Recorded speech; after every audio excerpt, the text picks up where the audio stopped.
don't forget to click that subscribe and bell icon to receive a notification each time I upload a new video.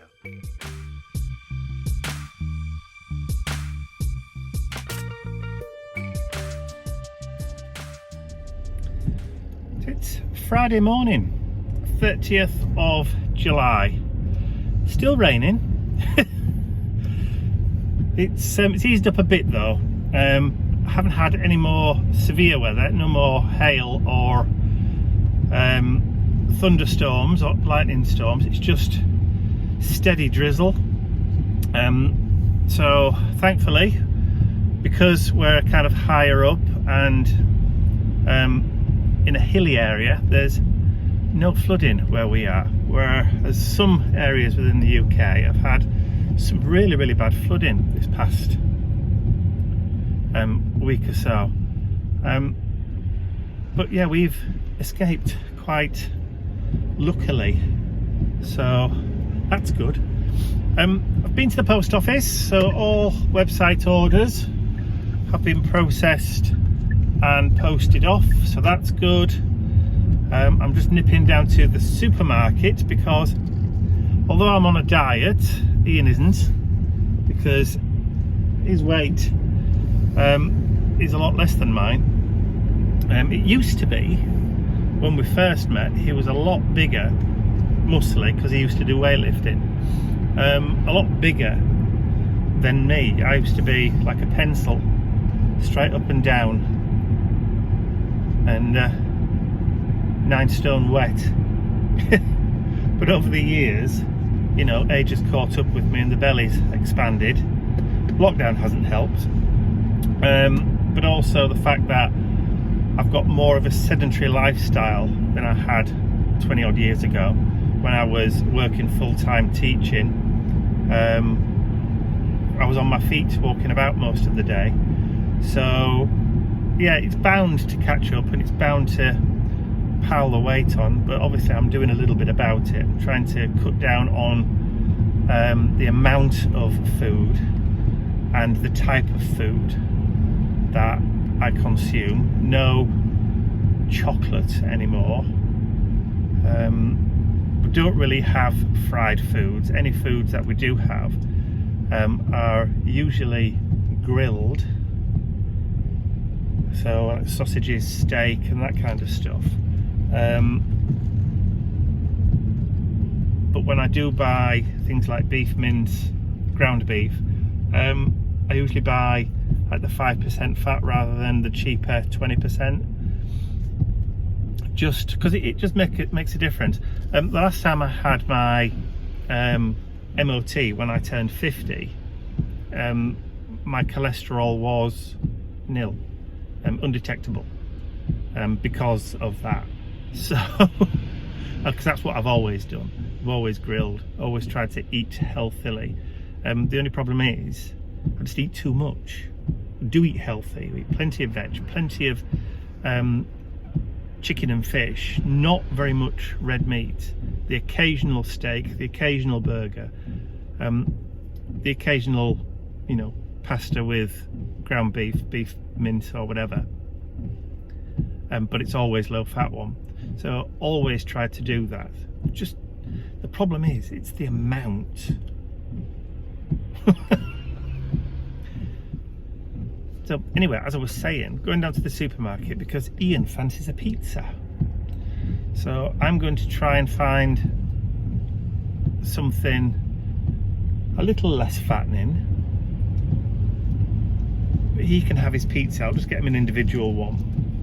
And I'll have a look to see if I can get maybe some fish instead, some white fish, and I'll have something with that, maybe with a bit of salad.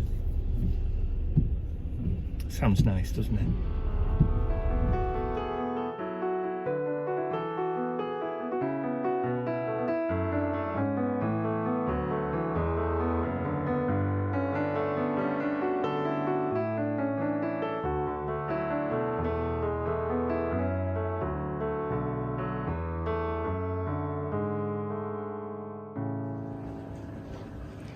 So when you've finished doing what you're doing, Yes. would you like to show everybody what you've been getting up to in the garage later?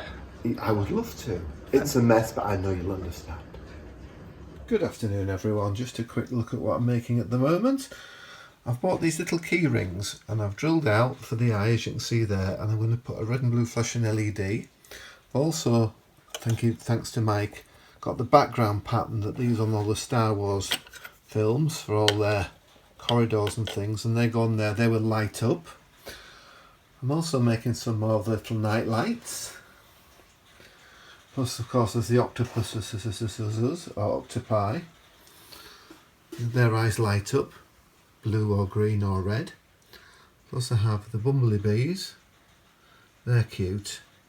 They flash yellow, looks like they're flying. And what I'm making now, I'm making something called a perilometer. And the idea is that you have this on your belt, and when you see something you're not certain about, you wave the wand that comes with it like a handset, and if they are not who you think they are, the little light, there's a little hole at the moment, as you can see there, a little red light will go in there and it will flash if people are not what they seem. So busy. These are the little handsets that I was talking about. Excuse fingers there. So they go on some nice Victorian wire and they light up, and essentially they will go on the side of the machine like that, and you just wave it about to check people out. It's a little bit of a mess again, but I am building some more things because I sold out at Whitby, which was lovely. Some more light up eyes there. And this is the lovely Victorian cable I got. It's so cool. Where are we? There we are. It's all covered in material so it looks the part. So that comes out of the machine and goes into the little handset. So I think that is me done. Let's go back through. I am making something called a Farnsworth. I don't know whether you've seen Warehouse 13, but I'm making a Farnsworth, and I've got, excuse the Cyberman, he's for another project. I've got this fantastic tin I'm using as the case for the Farnsworth. It's a Derwent pencil tin, but it's just the right thickness to get the batteries in. So stay tuned for that. I will share that with you when I get there. So it's Sunday afternoon. It's 1st of August. 5 to 2. So we've got back from going over to visit Mum and Dad today. When we got there, Dad wasn't in. He was visiting one of the neighbours who is a bit poorly. So it was just Mum on her own. So obviously we took Mr. Bentley. And had a little bit of visit with Mum. Took a little bit of shopping down to her, some things that she wanted me to grab for her while we're in the neighbourhood, if you like. We'd gone to one of the hardware wholesalers, you know, the place I went to get my greeblies for my Darth Dastardly costume.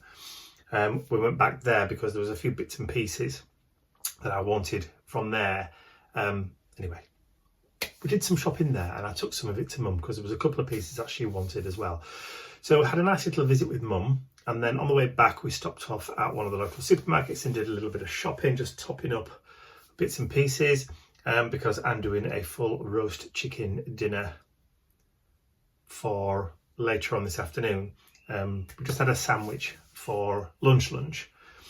So for dinner tonight we're going to do a full Sunday roast.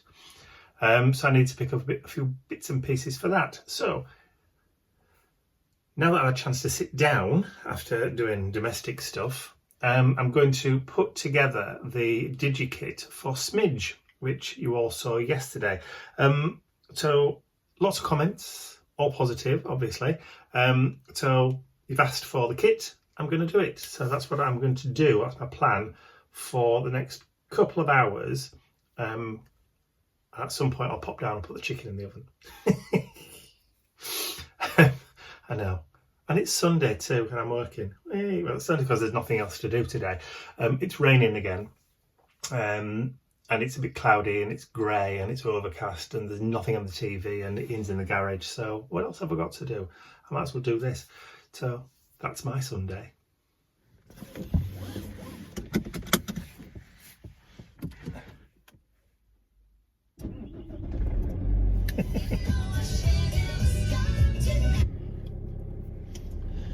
Right, so it's Monday morning, the 2nd of August today, and I've already done 2 lots of laundry and got all the website orders ready for posting, which is where I'm on the way to now. I'm just going to drive down to the post office, get all the website orders in the post. I've got one for Ian as well, and then I'm going to nip down to the supermarket because Mr. Bentley's a little bit low on treats, and it's not even 11 o'clock yet in the morning. And to be honest, I don't want to be stuck in the house today. It's not like the weather is fantastic or anything. It's dry. We're not forecast any rain today. It's just that with me spending most of yesterday afternoon trying to get the Smidge DigiKit finished, which is finished by the way. I've just got to do the bits and pieces to get it loaded onto the website. I don't particularly fancy spending the day in the house, so I just want to get out. So I may just have a little, what we call here in the UK, a bimble.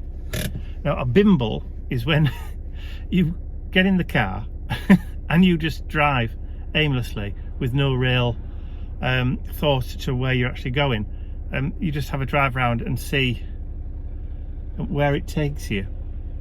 So that's what I might do, just for half an hour or so, just for a bit of fresh air.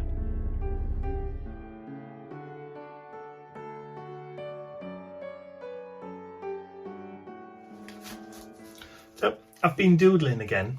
It's Tuesday, by the way. So this morning, while I was sat talking with Ian, I was looking at some gnomes, like little plush gnomes that you can get for inspiration for a Halloween project. And I doodled one based on a photograph that I'd seen on Pinterest or on Google or whatever it was. And then I suddenly realised that I needed to do something for Steampunk Tuesday. So I grabbed my tracing paper. That was my original doodle. I grabbed my tracing paper and I ended up creating this little character here. Just using that as the basis, so you can see that the beard and the nose and everything all lines up underneath. So I started doing that on top of that, and I ended up creating that. So what I need to do now is I need to get it into the scanner. I'll get it under the scanner, bring it into Photoshop, clean it up, get rid of all the lines that shouldn't be there, like on the bottom there where his frock coat was originally, and drew his legs in, or extended his legs actually, made them a little bit longer, but there's that line there that shouldn't be there across the legs, so I need to get rid of that, clean up some of the lines, and then I need to convert it into a vector graphic before I can use it, resize it as a focal point for the page that I want to do for Steampunk Tuesday tonight. I've called him Albert because steampunk, Victorian, Albert. Yeah. Ian suggested I call him Albert Cogberg. Yeah. Those who are interested in history might get that. But anyway, so that's what I need to do. So that's my job for today. I'm also going to see if I can use one of my older digi-download kits from, I think it was 2017, the Steampunkery set, because there's some great textures in there for, well, steampunk textures, and also there's lots of dials and gauges in there that you can punch out with these circular punches, and that will make a great background and focal, or background for the focal point of Albert to sit on. So I've just got to decide now whether to use alcohol pens again, a mixture of Copic and Pro Marker, because I have a collection of both. Not a huge extensive collection, I've got some of both colours, of both sets of pens. Or do I paint him, maybe with watercolours or acrylics, or do I get my colouring pencils out? I've got to decide what I want to do for that yet, but I'm gonna have some lunch first, because I think my stomach thinks my throat's been cut. That's the phrase, isn't it? That sounds awful, doesn't it? But you know what I mean, I'm hungry. I need sustenance. I'm wasting away.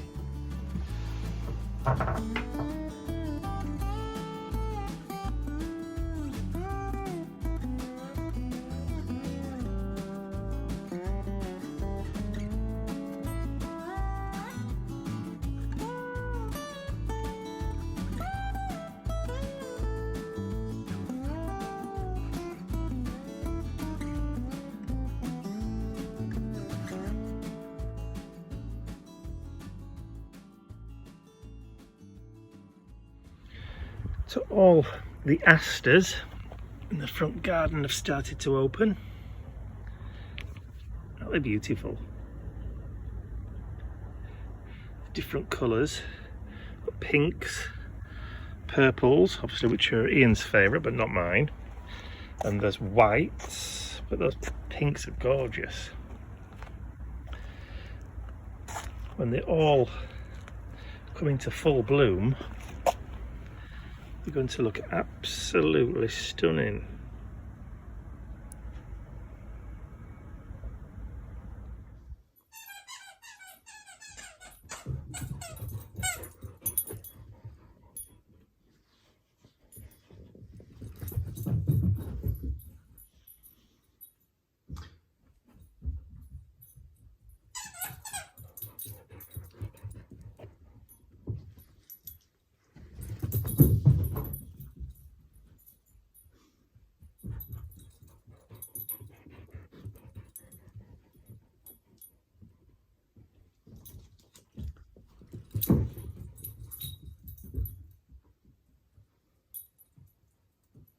Yeah, you're getting tired now.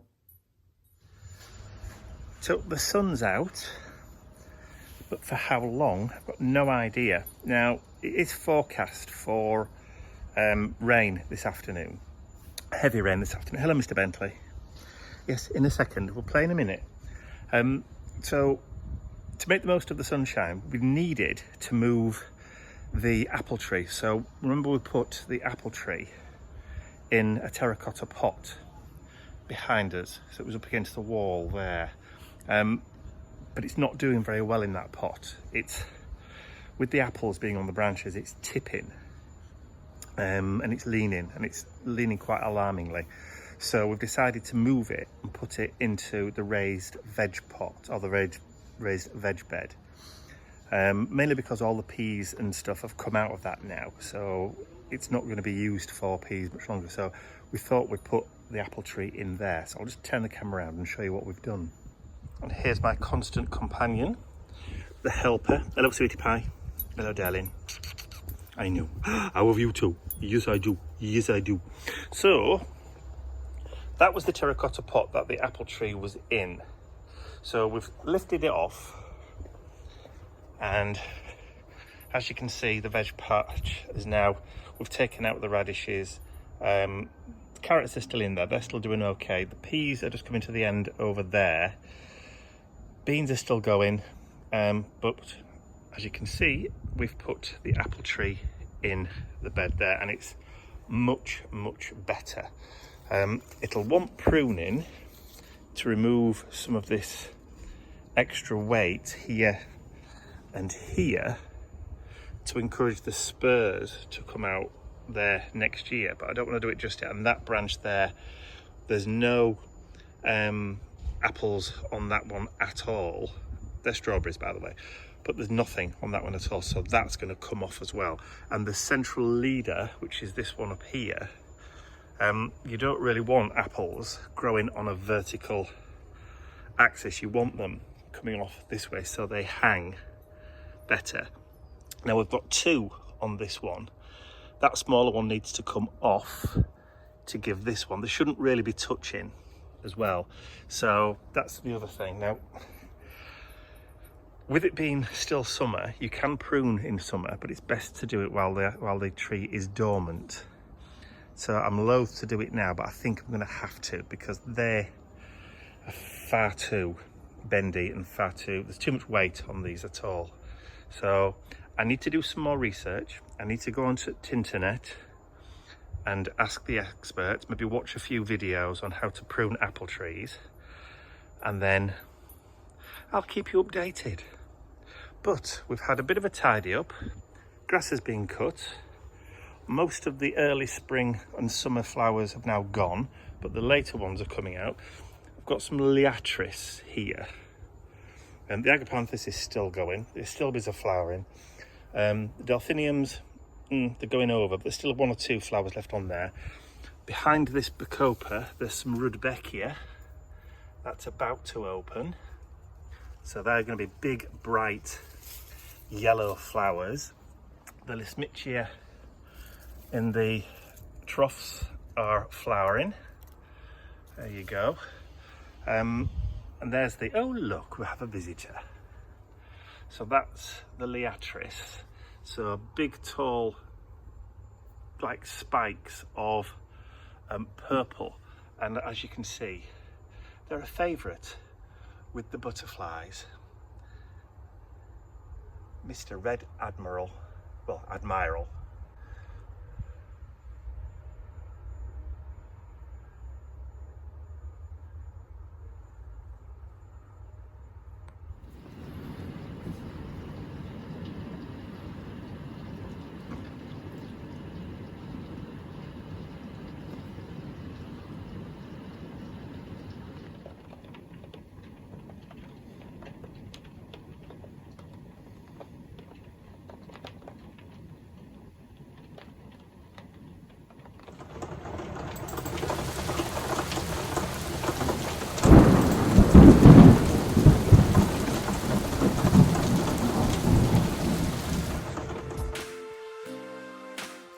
I'd like to say a huge thank you to all of my angels, because without you, these videos would not be possible. Thank you.